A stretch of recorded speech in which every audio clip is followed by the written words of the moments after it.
Hey everyone, welcome to our full product review for the MSI Nightblade. So to start things off, we're going to go over the specs of a base Nightblade, but the one we tested actually is really packed full of performance. So we'll get to those in just a second when we open it up. But for now, let's talk about the base specs of a Nightblade. The CPU that comes included is an Intel Core i5 7500.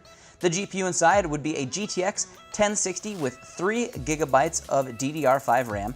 Memory included is 16 GB of DDR4. Storage inside is a 128 GB M.2 SSD and a 1 TB 7200 RPM hard disk drive. For connectivity, there's Intel Dual Band Wireless AC 3168 Sandy Peak with 802.11 Bluetooth 4.0 on an M.2 chip. Powering the device is a 450 watt power supply. There is a slim tray low DVD Super Multi Drive, and it comes with Windows 10 as well. On the front right-hand side of the machine is a power button, USB 3.1 Type-C port, USB 3.0 port, headphone, and a microphone port. On the front of the middle of the machine, there is an HDMI port for VR with a pass-through that leads to the back. And on the back side, you have the I/O for both the video card and the motherboard, and the VR Link HDMI port that comes from the front of the machine that then plugs into your video card. The Nightblade packs performance into a small package. The machine is 5 inches wide, 13.5 inches long, and 10.5 inches tall. Compared to a standard size case, it's pretty small for the amount of performance you can pack inside this thing. Let's open it up and see how everything is situated. So taking a look at the Nightblade with the shroud off, 2 screws come out of the back and it comes off nice and easy. Inside of our testing unit, we have a GTX 1080 Ti. We have an Intel 7700K processor.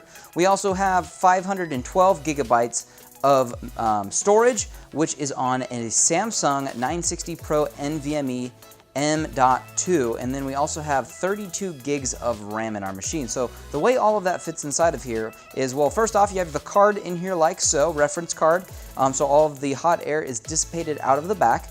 We have our our power supply down at the bottom, located there with our cables coming off. Up at the top, if you look, you can see that there is room to install 2 3.5-inch drives and then another 2.5-inch drive here. All of these are empty right now, so there's plenty of room for more storage in this machine. Then on the back, if we turn it around, you can see one of our sticks of RAM. This is one of our 16 gig sticks. The other one is on the other side of the motherboard. It's a little bit difficult to see, but I'll show you in a second. We have our 960 Pro right here, and we actually have another open M.2 slot on the back of this motherboard as well. And then obviously our CPU is on the other side with a heatsink and fan array to blow it out the back as well, so you don't have any heating problems or cooling problems, you know. And then if we tilt it just like this, you can see that other stick of memory down in there, and then we have our Bluetooth and our Wi-Fi right there as well. So everything does fit snugly in the machine, but honestly, there is some room and there's some expansion space as well. So plenty of space, surprisingly, inside of the Nightblade. Included with the Nightblade is a short HDMI cable to link the VR port and video card together. There's also a packet of items included with a driver and utility disc, MSI warranty information, service manual, user manual, and quick start guide. There's even a little thermal paste and graphic card support sponges too. Let's move things onward to our benchmarks. We started things off with Firestrike, which scored 19,617, which is 97% better than all other machines that have ran this test. Next, we did Cinebench. Our OpenGL score was 139, and our CB score for the processor was 803. You can see how it stacks up on the left-hand side of the screen. Then we ran Crystal Disk to see how fast our 960 was inside this machine. It read at 2,196 megabytes and wrote at 1,810. On to our real-world testing with actual games. GTA 5 was first on very high with no MSAA, MSAA at ×2, and then MSAA at ×4. We had readings of 136, 133, and 131 FPS. The GPU's temperature was at 68 degrees and the CPU's was at 72.